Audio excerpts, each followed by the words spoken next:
जय हिंद साथियों, मैं आपके सामने फिर एक बार उपस्थित हुआ हूँ संविधान के एक अत्यंत महत्वपूर्ण टॉपिक को लेकर, जिसमें हम आज बात करेंगे शासन के अंगों के बारे में। जब हम शासन के अंगों के बारे में बात करते हैं तो हमें तीन महत्वपूर्ण शासन के अंग मिलते हैं। शासन का पहला अंग विधायिका, शासन का दूसरा महत्वपूर्ण अंग कार्यपालिका और शासन का तीसरा महत्वपूर्ण अंग न्यायपालिका है। यही हम जब लोकतंत्र की बात करते हैं तो लोकतंत्र के समक्ष हम मीडिया को भी जोड़ देते हैं, अर्थात मीडिया के चार अंग हो जाते हैं, जिसमें हम पहले की बात करें विधायिका, दूसरे की बात करें कार्यपालिका और तीसरे की बात करें न्यायपालिका। लेकिन चौथा अंग लोकतंत्र के अंदर जोड़ दिया जाता है, जिसको हम मीडिया के नाम से जानते हैं। तो आप इसमें कन्फ्यूज मत होना। शासन के अंगों की बात करोगे तो आप तीन बताएंगे, विधायिका, कार्यपालिका और न्यायपालिका। फिर हम बात करते हैं कि जब लोकतंत्र की बात करता है तो इसमें मीडिया को जोड़ दिया जाता है। तो जब हम लोकतंत्र की बात करेंगे तो उसमें चार अंग हमें कौन से मिलेंगे? पहला मिलेगा विधायिका, दूसरा कार्यपालिका, तीसरा न्यायपालिका और चौथा मिलेगा मीडिया। तो इस प्रकार से हम देखते हैं आज शासन के महत्वपूर्ण अंगों के बारे में। तो शासन के जो हमारे तीन अंग हैं, पहला है विधायिका, दूसरा है कार्यपालिका और तीसरा है न्यायपालिका। इनको समझने से पहले हम शासन व प्रशासन दो शब्दों के बारे में समझ लेते हैं कि शासन व प्रशासन का मतलब क्या होता है। शासन का मतलब जो नेता के द्वारा चलाया जाता है और प्रशासन का मतलब प्रशासनिक अधिकारी या कर्मचारी के द्वारा जो शासन चलाया जाता है उसे प्रशासन कहा जाता है। शासन का मतलब ही नेता होता है और प्रशासन का मतलब ही हमेशा प्रशासनिक अधिकारी व कर्मचारी के द्वारा चलाया जाने वाला शासन होता है। आप इसको समझ लेना। लेकिन अब हम बात करते हैं शासन के तीन महत्वपूर्ण अंगों के बारे में। तो जब हम शासन के तीन महत्वपूर्ण अंगों की बात करते हैं तो पहला अंग हम देखते हैं विधायिका। विधायिका का काम क्या होता है? भारत के अंतर्गत या भारत के किसी भी राज्य के अंतर्गत कानून बनाना। फिर हम बात करते हैं कार्यपालिका की बात। तो भारत या भारत के किसी राज्य के अंतर्गत जो विधायिका के द्वारा कानून बनाया गया है उस कानून को लागू या क्रियान्वित कराना कार्यपालिका का काम है। फिर हम बात करते हैं न्यायपालिका की बात। तो न्यायपालिका का महत्वपूर्ण काम क्या होता है? विधायिका के द्वारा बनाए गए कानून को कार्यपालिका के द्वारा लागू किया गया है और लागू करने के बाद यदि उस कानून का कोई उल्लंघन करता है तो उसके लिए सज़ा का प्रावधान न्यायपालिका के द्वारा दिया जाता है। यह तीनों ही शासन के महत्वपूर्ण अंग हैं। अब हम एक एक अंग को बहुत अच्छी तरह से समझेंगे। विधायिका को हम देखेंगे तो विधायिका का अध्ययन हम दो आधारों पे करेंगे। एक तो हम देखेंगे केंद्र की विधायिका, एक देखेंगे राज्य की विधायिका। जब हम केंद्र की विधायिका की बात करते हैं तो केंद्र की विधायिका को हम संसद के नाम से जानते हैं और यहीं हम जब राज्य विधायिका को समझते हैं तो इसको हम विधानमंडल के नाम से जानते हैं। संसद के तीन महत्वपूर्ण अंग होते हैं, अर्थात संसद के तीन महत्वपूर्ण अंग हैं, जिसमें सबसे पहले अंग की बात करें राज्यसभा, दूसरे की बात करें तो लोकसभा और तीसरे की बात करें तो राष्ट्रपति महोदय। हम कहते हैं कि अब देख लेते हैं कि इन तीनों संसद के जो तीनों महत्वपूर्ण अंग हैं और प्लस संसद किस अनुच्छेद के तहत इनका गठन किया जाता है। तो संसद की बात करें तो अनुच्छेद 79 के तहत इसका गठन किया जाता है। फिर संसद का जो पहला अंग होता है राज्यसभा, अनुच्छेद 80 के तहत इसका गठन किया जाता है। फिर संसद का दूसरा महत्वपूर्ण अंग जिसे लोकसभा के नाम से जानते हैं, अनुच्छेद 81 के तहत इसका गठन किया जाता है। और संसद का अभिन्न अंग राष्ट्रपति महोदय, जिनका अनुच्छेद 52 के तहत गठन किया जाता है। अर्थात हम कह सकते हैं कि संसद राज्यसभा, लोकसभा और राष्ट्रपति के मिलने से ही बनती है। हमने इसके अनुच्छेद देख लिए। अब हम देखेंगे राज्य विधायिका के अंतर्गत। राज्य विधायिका के अंतर्गत जब हम देखते हैं तो राज्य विधायिका को ही हम विधानमंडल के नाम से जानते हैं। विधानमंडल के भी तीन अंग होते हैं। जिस प्रकार से संसद के तीन अंग थे उसी प्रकार से विधानमंडल भी तीन अंगों से मिलकर बनती है, जिसमें से हम बात करें विधानमंडल का जो पहला अंग है वो विधान परिषद, दूसरा अंग है इसका विधानसभा और तीसरे इसके अभिन्न अंग हैं राज्यपाल महोदय। हम देखेंगे विधानमंडल की संरचना किस अनुच्छेद के तहत होती है और इसके तीनों जो अंग हैं इसकी संरचना किस अनुच्छेद के तहत होती है। तो अब हम देखेंगे सबसे पहले विधानमंडल की संरचना अनुच्छेद 168 के तहत। विधान परिषद की संरचना जिसका पहला अंग है उसकी संरचना अनुच्छेद 169 के तहत। और फिर विधानसभा जो इसका दूसरा अंग है इसकी संरचना अनुच्छेद 170 के तहत। और विधानमंडल के जो अभिन्न अंग हैं राज्यपाल महोदय, उसकी संरचना या उनकी संरचना 153 आर्टिकल के तहत होती है। तो यह तो रही हमारे विधायिका की बेसिक जानकारी। लेकिन अब हम इसके अंदर कुछ महत्वपूर्ण बातों को देख लेते हैं। फॉर एग्जांपल हम देखते हैं संसद, जो भाग 5 का ही भाग कहलाता है। फिर देखेंगे राज्यसभा।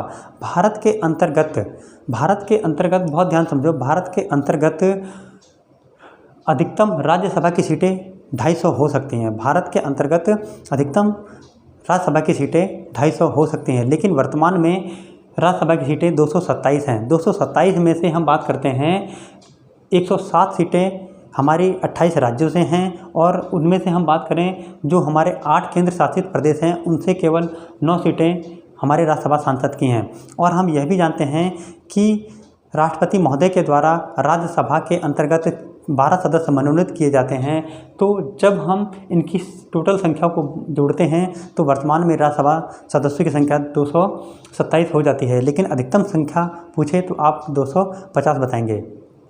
फिर हम देखते हैं कि राज्यसभा के पहले सभापति कौन थे। आप एक सीक्वेंस में पढ़ते चले जाइए, आपको बहुत ही समझ में आएगा और बहुत अच्छा लगेगा। और आज पहली बार आप शासन के अंग को इस प्रकार से पढ़ोगे। हमने देखा राज्यसभा, फिर राज्यसभा को ही हम उच्च सदन कहते हैं, और इसको ही हम पढ़े लिखों का सदन कहते हैं, और इसको ही हम स्थायी सदन भी कहते हैं। हम स्थायी सदन इसको इसलिए कहते हैं क्योंकि इसके अंतर्गत इसका भंग होने का कोई भी प्रावधान नहीं किया गया है, अर्थात जो हमारी राज्यसभा है यह भंग नहीं होती है। यह उच्च सदन है क्योंकि यह संसद का जो पहला अंग है, इसलिए इसको उच्च सदन माना जाता है। फिर हम देखेंगे कि राज्यसभा के जो पहले सभापति हैं यह सर्वपल्ली राधाकृष्णन बने थे। फिर देखेंगे हम राज्यसभा के जो पहले उपसभापति थे यह SV कृष्णमूर्ति राव थे।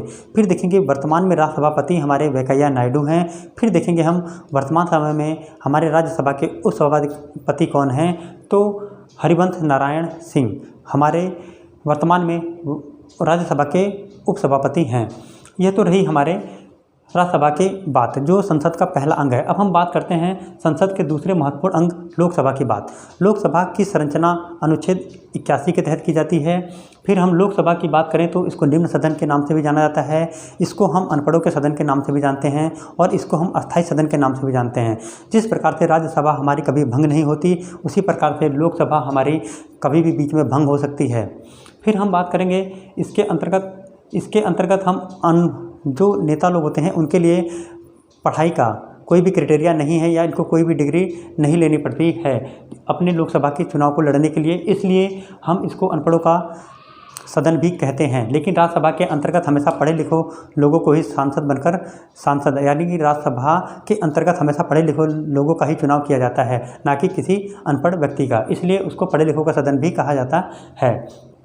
अब हम बात करते हैं इसके बाद जो हमारा बहुत ही महत्वपूर्ण अंग है लोकसभा। तो लोकसभा की हम बात करें कि लोकसभा के सदस्यों को हम सांसद के नाम से भी जानते हैं, और भारत के अंतर्गत हम बात करें तो अधिकतम 252 लोकसभा सांसद हो सकते हैं। लेकिन वर्तमान में बात करें तो वर्तमान में हमारे भारत के अंतर्गत 545 सांसद मौजूद हैं। हम इन 545 सांसदों की बात करें तो राज्यों से कुल 524 सांसद चुन के आते हैं, और हम 8 केंद्र शासित प्रदेशों से बात करें तो कुल 19 सांसद चुनकर आते हैं। और हम यह भी जानते हैं कि राष्ट्रपति महोदय लोकसभा के अंतर्गत 2 सदस्य को मनोनीत करते हैं। तो जब हम इन टोटल संख्या को देख लेते हैं तो वर्तमान में इनकी संख्या 545 हो जाती है। अब हम देख लेंगे कि भारत के पहले लोकसभा अध्यक्ष कौन थे। तो भारत के पहले लोकसभा अध्यक्ष GV मावलंकर थे, अर्थात गणेश वासुदेव मावलंकर हुआ करते थे। फिर हम बात करेंगे प्रथम लोकसभा उपाध्यक्ष कौन थे, तो M अनंत शयनम अयंगर भारत के प्रथम उपाध्यक्ष थे। फिर हम बात करेंगे वर्तमान में लोकसभा अध्यक्ष कौन है, तो ओम बिड़ला जी हैं, और वर्तमान में उपाध्यक्ष की बात करें तो पद इस समय खाली है। फिर हम बात करेंगे राष्ट्रपति महोदय की बात, जो संसद के अभिन्न अंग हमारे राष्ट्रपति महोदय हैं, जिनका गठन या जिनकी नियुक्ति अनुच्छेद 52 के तहत की जाती है। फिर हम देखेंगे कि भारत के जो पहले राष्ट्रपति हुए वे डॉक्टर राजेंद्र प्रसाद हुए, जो बिहार राज्य से बिलोंग करते थे। फिर यही क्वेश्चन बनता है कि भारत के प्रथम महिला राष्ट्रपति कौन है, तो आप बताएंगे प्रतिभा देवी पाटिल हैं। फिर यही क्वेश्चन बनेगा कि भारत के प्रथम दलित राष्ट्रपति कौन हुए, तो आप बताओगे KR नारायण। फिर क्वेश्चन यही बनता है कि भारत के द्वितीय दलित राष्ट्रपति कौन हुए, तो रामनाथ कोविंद जी हुए। फिर यही क्वेश्चन बनेगा कि भारत की प्रथम आदिवासी महिला राष्ट्रपति कौन बनी है, तो आप बताओगे हमारी द्रौपदी मुर्मू जो उड़ीसा राज्य से संबंधित हैं। तो यह तो रही हमारी राष्ट्रपति से संबंधित महत्वपूर्ण बातें, और इस प्रकार से हमारी केंद्र विधायिका अर्थात संसद को हमने समझ लिया। अब हम बात करेंगे राज्य विधायिका अर्थात विधानमंडल के बारे में। तो विधानमंडल की संरचना अनुच्छेद 168 के तहत की जाती है। हम देखेंगे कि विधानमंडल के भी 3 महत्वपूर्ण अंग होते हैं, विधान परिषद, विधानसभा व राज्यपाल महोदय। अब हम इसके बाद देखेंगे कि जिस प्रकार से हमारे संसद के 3 सदन थे, राज्यसभा, लोकसभा और राष्ट्रपति, उसी प्रकार से विधानमंडल के अंतर्गत भी हमें 3 सदन मिलेंगे। सबसे पहला सदन विधान परिषद, दूसरा मिलेगा विधानसभा और तीसरा अंग मिलेगा हमें राज्यपाल महोदय। विधान परिषद की बात करें तो अनुच्छेद 169 के तहत इनका संरचना की जाती है, और विधानसभा की बात करें तो 170 के तहत इनकी संरचना की जाती है, और राज्यपाल महोदय की बात करें तो आर्टिकल 153 के तहत राज्यों में राज्यपाल महोदय की नियुक्ति की जाती है। अब हम देखते हैं कि इनसे क्वेश्चन किस प्रकार से बनते हैं। सबसे पहले जो हमारा पहला अंग है विधान परिषद, विधान परिषद को उच्च सदन, पढ़े लिखों का सदन या स्थायी सदन कहा जाता है। विधान परिषद की जो स्थिति हमारी विधानमंडल में है वही स्थिति हमारी राज्यसभा की संसद में है। नोट करके समझ लो आप। फिर हम देखेंगे कि भारत के अंतर्गत वर्तमान में विधान परिषद की कुल सीटें 417 हैं, और आप नोट करके लिख लेना कि भारत के केवल 6 राज्यों के अंतर्गत ही विधान परिषद का प्रावधान किया गया है। फिलहाल में अभी 6 राज्यों में है। हम देखे हैं कि वे कौन कौन से 6 राज्य हैं जिनके अंतर्गत हमारी विधान परिषदें हैं। सबसे पहले हम बात करते हैं उत्तर प्रदेश की। उत्तर प्रदेश में पहले 99 विधान परिषद की सीटें थीं, लेकिन वर्तमान समय में 100 या उससे बढ़कर 108 तक कर दी गई हैं। फिर हम देखेंगे महाराष्ट्र में वर्तमान समय में 78 विधान परिषद की सीटें हैं। फिर हम देखेंगे बिहार व कर्नाटक के अंतर्गत 75 विधान परिषद की सीटें हैं। फिर हम देखेंगे आंध्र प्रदेश के अंतर्गत, तो इसमें पहले 50 विधान परिषद की सीटें हुआ करती थीं, लेकिन वर्तमान में इसकी संख्या बढ़ाकर 56 कर दी गई हैं। फिर हम अंत में देखेंगे कि जो तेलंगाना राज्य बना, तेलंगाना राज्य के अंतर्गत भी विधान परिषदों का प्रावधान हुआ है। तो पहले इसमें 40 विधान परिषद थी, लेकिन वर्तमान समय में इनकी संख्या बढ़ाकर 46 कर दी गई हैं। तो इस प्रकार से हम देखें कि विधान परिषद भारत के केवल 6 राज्यों में है, और उन 6 राज्यों की हम विधान परिषदों को जब काउंट करते हैं तो टोटल संख्या हमारी 417 निकल कर आती है। फिर हम बात करेंगे कि विधान परिषद के सदस्यों का कार्य जिस प्रकार से 6 वर्ष विधान परिषद के सदस्यों का कार्यकाल प्लस राज्यसभा के सदस्यों का कार्यकाल 6 वर्ष का होता है। फिर हम बात करते हैं कि जो विधान परिषद के सदस्य हैं इनका चुनाव किस प्रकार से होता है। तो आप बहुत ध्यान से समझना, विधान परिषद के सदस्यों का चुनाव, विधान परिषद के सदस्यों का चुनाव मुख्य रूप से 5 तरीकों से किया जाता है। मैं आपको बताता हूं कि वे कौन कौन से तरीके हैं। सबसे पहले हम देखेंगे विधान परिषद के अंतर्गत 1/3 सदस्य विधानसभा के सदस्यों के द्वारा चुनकर आते हैं। नोट करके लिख लो आप, विधान परिषद के सदस्यों का चुनाव 1/3 सदस्य विधानसभा के सदस्यों के द्वारा चुन के आते हैं। इसका मतलब ये हुआ कि जिस राज्य के अंतर्गत विधान परिषद है उस राज्य के अंतर्गत जो विधानसभा के सदस्य अर्थात विधायक हैं उनके द्वारा ही 1/3 सदस्य विधान परिषद में चुन के जाएंगे।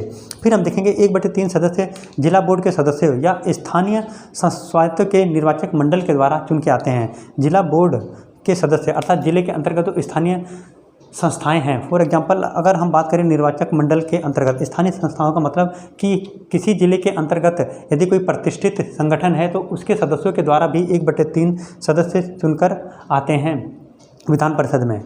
फिर हम बात करें 1/12 सदस्य, तो 1/12 सदस्य कौन चुनते हैं? जिस व्यक्ति ने 3 वर्ष पहले स्नातक की डिग्री पूर्ण कर ली हो उस व्यक्ति के द्वारा भी जिस व्यक्ति ने 3 वर्ष पहले स्नातक की डिग्री हासिल कर ली हो उसके द्वारा भी 1/12 सदस्य चुनकर विधान परिषद के अंतर्गत आते हैं। फिर हम बात करें कि 1/12 सदस्य, फिर 1/12 सदस्य 3 वर्ष से जो व्यक्ति हाई स्कूल या उससे ऊपरी की कक्षाओं में जो अध्यापक के पद पर पढ़ा रहा हो उन अध्यापकों के द्वारा भी 1/12 सदस्य चुनकर विधान परिषद के अंतर्गत आते हैं। फिर हम बात करेंगे 1/6 सदस्य हमारे राज्यपाल या अर्थात जिन राज्यों में विधान परिषद है उन राज्यों के राज्यपाल महोदय के द्वारा 1/6 सदस्य विधान परिषद में चुनकर भेजे जाएंगे, मनोनीत किए जाएंगे। वे 5 क्षेत्रों से भेजे जाते हैं, जिसमें सबसे पहले हम बात करें साहित्य से, समाज सेवा से, सहकारिता से, कला से और विज्ञान से। इस प्रकार से हम देखते हैं विधान परिषद के सदस्यों को चुनाव 5 आधार पर होता है। 1/3 सदस्य, 1/3 सदस्य, 1/12 सदस्य, 1/12 सदस्य और 1/6 सदस्य। 1/6 सदस्य की बात करें तो राज्यपाल महोदयों के द्वारा मनोनीत किए जाते हैं, जो 5 क्षेत्रों से किए जाते हैं, साहित्य से, सहकारिता से, समाज सेवा से, कला से और विज्ञान के क्षेत्र से। तो यह तो रही बात हमारे विधानमंडल के प्रथम अंग की। लेकिन अब हम बात करेंगे विधानमंडल के दूसरे महत्वपूर्ण अंग, जिसे हम विधानसभा के नाम से जानते हैं। तो विधानसभा की संरचना अनुच्छेद 170 के तहत की जाती है। फिर हम बात करें विधानसभा के सदस्यों को MLA के नाम से भी जाना जाता है, अर्थात इनको विधायक भी कहते हैं। उससे पहले हम देखेंगे विधान परिषद के सदस्यों को हम MLC के नाम से भी जानते हैं।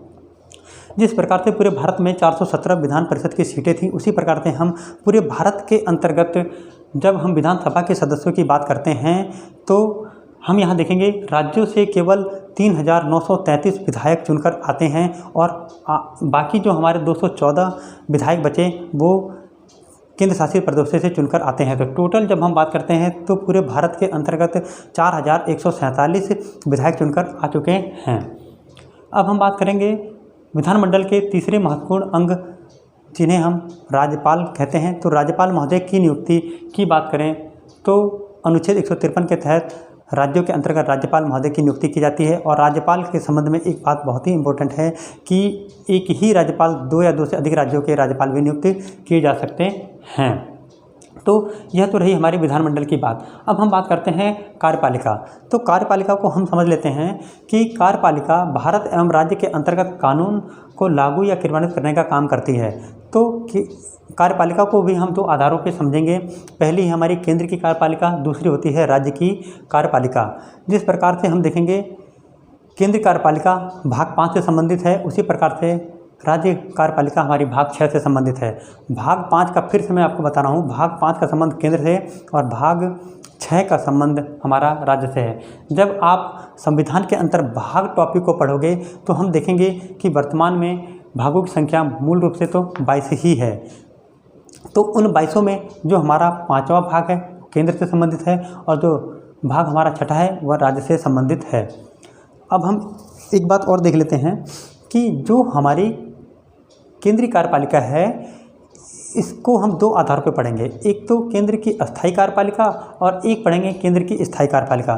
केंद्र की अस्थायी कार्यपालिका के अंतर्गत 3 चीज़ों को हम समझते हैं कि केंद्र की अस्थायी कार्यपालिका के अंतर्गत एक मंत्रिपरिषद, फिर एक प्रधानमंत्री महोदय, फिर एक राष्ट्रपति महोदय के सम्मिलित रूप को ही हम अस्थायी कार्यपालिका का नाम देते हैं। फिर केंद्रीय मंत्रिपरिषद की नियुक्ति अनुच्छेद 74 के तहत की जाती है और प्रधानमंत्री की नियुक्ति अनुच्छेद 75 के तहत और राष्ट्रपति महोदय की नियुक्ति अनुच्छेद 52 के तहत की जाती है।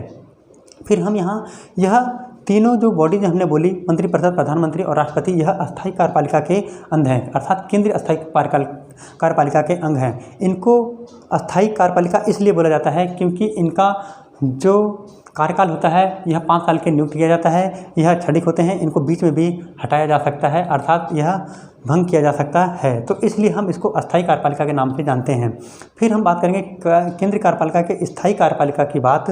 तो स्थायी कार्यपालिका के अंतर्गत हमें प्रशासनिक अधिकारी व कर्मचारी मिलते हैं और भारत के अंतर्गत 3 तरह की जो महत्वपूर्ण सेनाएँ हैं, भारत की थल सेना, भारत की जल सेना और भारत की हमारी वायुसेना, यह तीनों सेनाएं मिलकर और प्रशासनिक अधिकारी मिलकर हम इनको स्थायी कार्यपालिका का नाम देते हैं। हम इनको स्थायी कार्यपालिका इसलिए कहते हैं क्योंकि यह अपने पद पर एक बार नियुक्त होने के बाद काफ़ी लंबे समय अर्थात 60 से लेकर 65 वर्षों तक अपनी नौकरी को करते हैं। इसलिए इनको इनके पद से हटाया नहीं जा सकता। एक बार नियुक्ति के बाद इन्हें लंबे समय के बाद ही इनको सेवानिवृत्त किया जाता है। तो इसलिए इनको स्थायी कार्यपालिका के अंतर्गत रखा जाता है।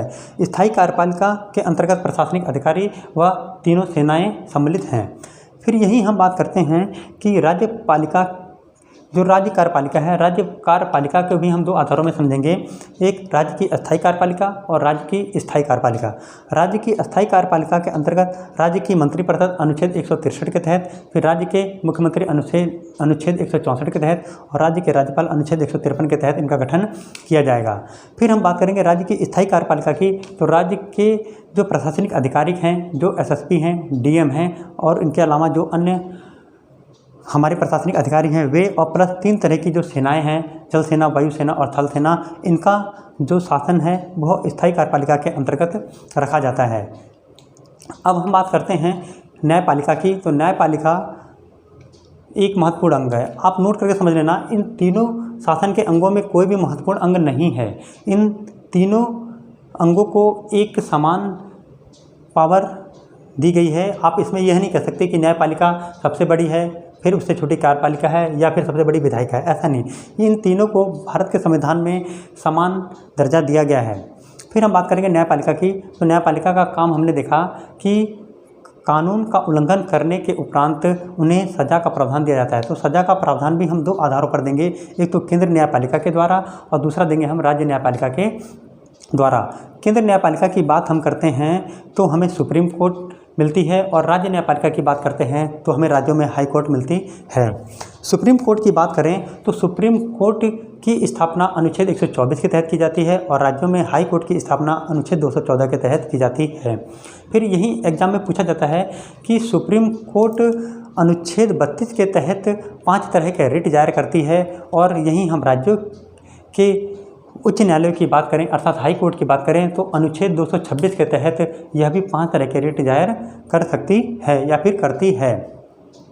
अब हम देखते हैं कि इनसे जो महत्वपूर्ण प्रश्न हैं वे क्या बनते हैं। तो न्यायपालिका से ही हम स्टार्ट कर लेते हैं। देखते हैं कि न्यायपालिका के जो दोनों अंग हैं उनसे कौन कौन से महत्वपूर्ण क्वेश्चन परीक्षा में अधिकांश पूछे जाते हैं। तो आप मेरे साथ बहुत ध्यान से समझो कि केंद्रीय न्यायपालिका को हम सुप्रीम कोर्ट के नाम से जानते हैं और सुप्रीम कोर्ट अनुच्छेद 32 के तहत 5 तरह के रिट जाहिर कर सकती है, जिसमें से हम सबसे पहले बात करें हैबस कार्पियस, मैंडामस, फिर उसके बाद करेंगे सर्टियोरी, प्रोबिएशन और क्यो वारंटो। यह 5 रिट हैं जो हाई कोर्ट और सुप्रीम कोर्ट के द्वारा अलग अलग अनुच्छेदों के द्वारा रिट जाहिर की जाती है। और रिट जाहिर करने का रिट जाहिर कब की जाएगी, जब हमारे संविधान के अंतर्गत रहने वाले नागरिकों के जो अधिकार है उनका उल्लंघन किया जाएगा, अर्थात उनको उनके अधिकार से वंचित किया जाएगा, तो वह व्यक्ति अपने अधिकार के लिए सुप्रीम कोर्ट या हाई कोर्ट में जा सकता है। तो अब हम बात करते हैं कि सुप्रीम कोर्ट से कौन से क्वेश्चन अधिक बनते हैं। फॉर एग्जांपल परीक्षा में यही पूछा जाता है कि सुप्रीम कोर्ट किस अनुच्छेद के तहत रिट जाहिर करती है। आप बताएंगे अनुच्छेद 32 के तहत। यही क्वेश्चन पूछेगा कि हाई कोर्ट किस अनुच्छेद के तहत 5 तरह के रिट जाहिर करती है, तो आप बताओगे 214 के तहत, 214 आर्टिकल के तहत। क्वेश्चन ये भी पूछ सकता है कि क्या हाई कोर्ट और सुप्रीम कोर्ट दोनों रिट जाहिर करती हैं, तो आप बताओगे हाँ, सुप्रीम कोर्ट हाई कोर्ट दोनों ही रिट जाहिर करती हैं। और रिट के प्रकार कितने होते हैं? 5, मैंने आपको नाम बताए हैं। अब हम देखेंगे सुप्रीम कोर्ट से अधिकांश क्वेश्चन क्या बनते हैं। तो सुप्रीम कोर्ट से 3-4 क्वेश्चन हैं जो अधिकांश परीक्षाओं में रिपीट होते हैं, तो मैं उनको आपको समझा देता हूँ कि सबसे पहला सुप्रीम कोर्ट से क्वेश्चन यह बनता है कि 1774 में कलकत्ता में सुप्रीम कोर्ट की जो स्थापना हुई थी वह किस एक्ट के द्वारा हुई थी, तो आप बताएंगे 1773 के रेगुलेटिंग एक्ट के तहत कलकत्ता में 1774 में सुप्रीम कोर्ट की स्थापना हुई थी, जिसके पहले अध्यक्ष एलिजा इम्फे थे। फिर यही क्वेश्चन बनता है कि 1937 में संघ न्यायालय की जो स्थापना हुई थी दिल्ली में, उसके पहले मुख्य न्यायाधीश कौन थे, तो आप बताओगे मॉरिस गुयर थे। फिर यही क्वेश्चन बनेगा कि गणतंत्र भारत अर्थात 1950 में भारत के पहले मुख्य न्यायाधीश कौन बने, तो आप बताओगे हीरालाल जे कानिया। फिर यही क्वेश्चन बनेगा कि सुप्रीम कोर्ट की प्रथम महिला न्यायाधीश कौन थी, तो आप बताओगे फातिमा बीबी। फिर यही क्वेश्चन बनता है कि भारत के वर्तमान में कौन मुख्य न्यायाधीश हैं, तो आप बताओगे एन.वी. रमन्ना। लेकिन आप याद रख लेना एन.वी. रमन्ना के बाद हमारे उदय उमेश ललित मुख्य न्यायाधीश बनने वाले हैं। तो अब यह तो रही हमारे सुप्रीम कोर्ट के जो महत्वपूर्ण क्वेश्चन जो अधिकांश परीक्षा में बनते हैं। लेकिन अब हम देखते हैं हाई कोर्ट से 2-3 तरीके से क्वेश्चन बन जाते हैं। सबसे पहले हाई कोर्ट किस अनुच्छेद के तहत रिट जारी करता है, अनुच्छेद 200 आर्टिकल 226 के तहत। आर्टिकल 226 के तहत वह 5 तरह के ऋण जारी करता है। फिर हम यहाँ देखेंगे कि हाई कोर्ट की पहली महिला न्यायाधीश कौन थी। नोट करके समझना, हाई कोर्ट की पहली महिला न्यायाधीश कौन थी, तो आप बताओगे अन्ना चांडी, जो केरल की थी। फिर यही क्वेश्चन पूछेगा कि हाई कोर्ट की पहली मुख्य न्यायाधीश महिला कौन थी, तो आप बताओगे लीला सेठ, जो हिमाचल प्रदेश हाई कोर्ट की पहली मुख्य न्यायाधीश बनी थी। तो यह तो रही हमारे कुछ न्यायालय से संबंधित महत्वपूर्ण बातें। अब हम देख लेते हैं कि जो हमारी सेना है, सेना हम जानते हैं कि भारत के अंतर्गत 3 तरह की सेनाओं का प्रावधान किया गया है, जिसमें सबसे पहले हम बात कर रहे हैं थल सेना, वायु सेना और जल सेना। तो अधिकांश परीक्षाओं में क्वेश्चन बन सकता है कि भारत के पहले थल सेना अध्यक्ष कौन थे, तो आप बताओगे भारत के पहले थल सेना अध्यक्ष के.एम. करियप्पा थे। फिर पूछेगा कि भारत के प्रथम वायु सेना अध्यक्ष कौन थे, तो आप बताओगे सुब्रतो मुखर्जी थे। फिर क्वेश्चन बनेगा कि भारत के पहले जल सेना कौन थे, जल सेना अध्यक्ष कौन थे, तो आप बताओगे रामदास कटारी थे। फिर एक क्वेश्चन और इसमें बन जाता है एक तरह से क्वेश्चन कि भारत के अंतर्गत प्रथम मुख्य चुनाव आयुक्त कौन थे, भारत के अंतर्गत प्रथम मुख्य चुनाव आयुक्त कौन थे, तो आप बताओगे सुकुमार सेन थे। और वर्तमान में पूछेंगे तो सुशील चंद्रा। फिर क्वेश्चन बन जाएगा कि भारत के प्रथम जनगणना आयुक्त कौन थे, तो डब्ल्यू प्लाउडेन बताएंगे। फिर उसके बाद क्वेश्चन बन जाएगा कि वर्तमान की जनगणना के अर्थात वर्तमान में जो जनगणना हो रही है या जो हो चुकी है उसके कौन अध्यक्ष हैं, अर्थात कौन जनगणना आयुक्त हैं, तो आप बताओगे डॉक्टर विवेक जोशी। फिर देखेंगे कि अधिकांश परीक्षा में क्वेश्चन यह बनता है कि भारत के प्रथम महान्यायवादी कौन हैं, तो भारत के प्रथम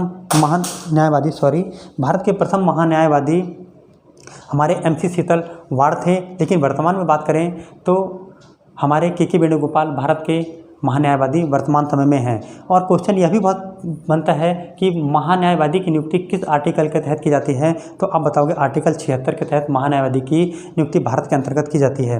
फिर यही क्वेश्चन बन जाता है कि प्रथम नियंत्रण महालेखा परीक्षक कौन था, तो आप बताओगे वीर नरसिंह थे। लेकिन वर्तमान में पूछे कि वर्तमान में कैग कौन है, नियंत्रण महालेखा परीक्षक को कैग के नाम से भी जाना जाता है। और वर्तमान में कैग कौन है, गिरीश चंद्र मुर्मू हैं। और परीक्षा में यह भी क्वेश्चन पूछा जाता है कि भारत के नियंत्रण महालेखा परीक्षक की नियुक्ति किस आर्टिकल के तहत की जाती है, तो आप बताओगे आर्टिकल 148 के तहत भारत में कैग की नियुक्ति की जाती है। तो यह तो रही हमारे शासन के अंगों की महत्वपूर्ण जानकारी। लेकिन अब हम नेक्स्ट वीडियो में मिलेंगे नेक्स्ट टॉपिक के साथ। तब तक के लिए धन्यवाद।